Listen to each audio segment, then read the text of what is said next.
नमस्कार बंधुगण, आज भिडियो रे आम संध्या देवार किसी नियम विषय जाना जहाँ मानिबा द्वारा आपणकर एवं आपणकर घरर बहुत मंगल होता है। भिडियोटी आरंभ करने पूर्व अनुरोध भिडियोटी को शेष जाए देखते भल लगे लाइक शेयर और सब्सक्राइब निहाती करदे। संध्या पूजा व संध्या समय पूजा को आम हिंदू धर्म में अधिक महत्व दि जाइए। दिन आउ रातिर संधि समय को संध्या कहुए। यह से समय जो समय सूर्य अस्त होती।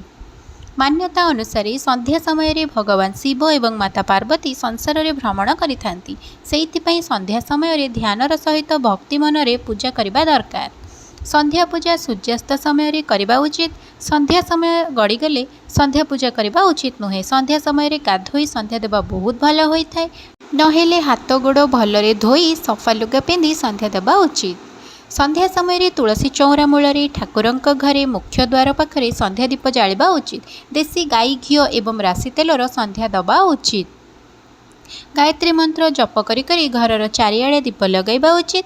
ता सहित आलती देखाइबा उचित। संध्या आलती समय जेते लोक रहिबे सेते भल।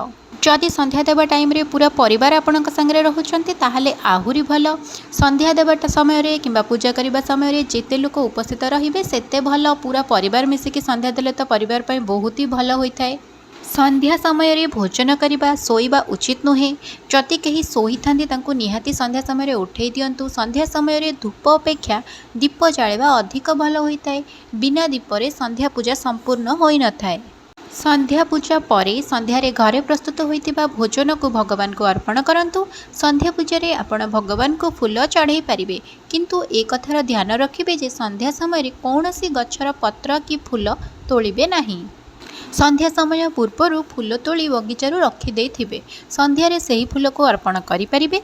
संध्या समय पूजा करने एक निर्धारित समय निर्णय करा जाइछि। संध्या देवा समय आपण माने सकाळे देइथिबा फूल को बाहर करदेवे। पुणी सेठी ठाकुर को फूल दे पारिबे। सूर्य अस्त हबार 1 घंटा पूर्वर एवं सूर्य अस्त हबार 1 घंटा परे संध्या पूजार नियम रहिछि। संध्या समय सूर्यंक पूजा करबा उचित नुहे। सकाळे सूर्यंक पूजा करबा शुभ बोली मना जाइथाय। सूर्यंक आपण माने सकाळु सकाळु जल अर्पण करी अर्घ्य देई पूजा करि परिबे।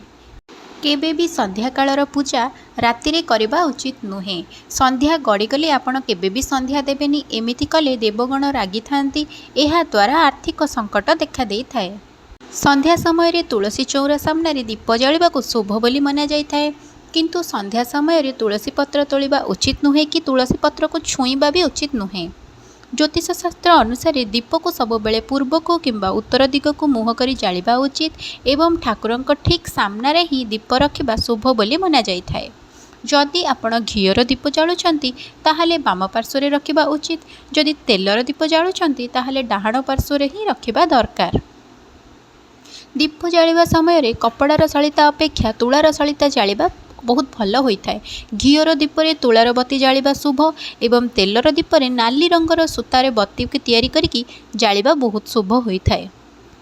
सकाळ 5टा ରୁ 10ଟା एवं संध्या 5टा ରୁ 7ଟା भितर दीप जालिबा उचित बोली मना जाइथाय। पूजा जो दीप लगेबे ताहा खंडित होई नथिबा दरकार। संध्या समय शंख फुंकिबा, दीप धूप जालिबा, झुणा धुआं दबा, कर्पूर आलती करिबा, गायत्री मंत्र जप करिबा, भागवत गीता, श्रीमद् भागवत पुराण, हनुमान चालीसा, भजन, स्तुति, वंदना इत्यादि ए सबु काम करबा बहुत भल होइथाए। संध्यारे ए सबु काम कले घर नकारात्मक शक्ति केबे प्रवेश करिबो नाही। ता सहित जो माने प्रतिदिन सकाळे और संध्यारे ठाकुरंक पूजा करंती तांको मनरे भक्ति भावना जाग्रत होइथाए एवं मन सबु बेले पवित्र रहिथाए। दीप माटीर किंबा पित्तलर हेबा उचित। जदि पूजा करबा समय दीप लिभि जाए ताहाले पुणी थरे दीप लगे भगवान को क्षमा प्रार्थना करबा बहुत जरूरी होइथाए। शास्त्र अनुसार अधारे दीप लिभिजिबा अर्थ हेउछि देवी देवता आपणक उपरे असंतुष्ट अछंती। एमिति हेबा द्वारा पूजा करुथिबा व्यक्तिर मनस्कामना पूरण हेबारे बाधा सृष्टि होइथाए। सेइथिपई एमिति अवस्थारे हाथ जोड़ी सत्य मनरे ठाकुरंको क्षमा प्रार्थना करी पुणी थरे दीप लगेवा उचित। अधारू दीप लिभिजिबार एहा मध्य एक कारण होइथाए जे आपण सत्य मनरे ठाकुरंको आराधना करि नाहांती। एहार कारण मोबाइल व्यवहार होइथाइ पारे किंबा अन्य कोनोसी कथा को नै चिंता करिबा होई पारे। ସେଥିପାଇଁ ପୂଜା କରିବା ଆଗରୁ ସବୁ କାମ ସାରି କେବଳ 20 ରୁ 30 ମିନିଟ୍ ଠାକୁରଙ୍କ ପୂଜାରେ ମନ ଲଗାଇବା ଉଚିତ। ଶେଷ ପର୍ଯ୍ୟନ୍ତ ଭିଡ଼ିଓଟି ଦେଖିଥିବାରୁ ଆପଣମାନଙ୍କୁ ଅଶେଷ ଅଶେଷ ଧନ୍ୟବାଦ। ଭିଡ଼ିଓଟି କିପରି ଲାଗିଲା କମେଣ୍ଟ କରି ଜଣାନ୍ତୁ।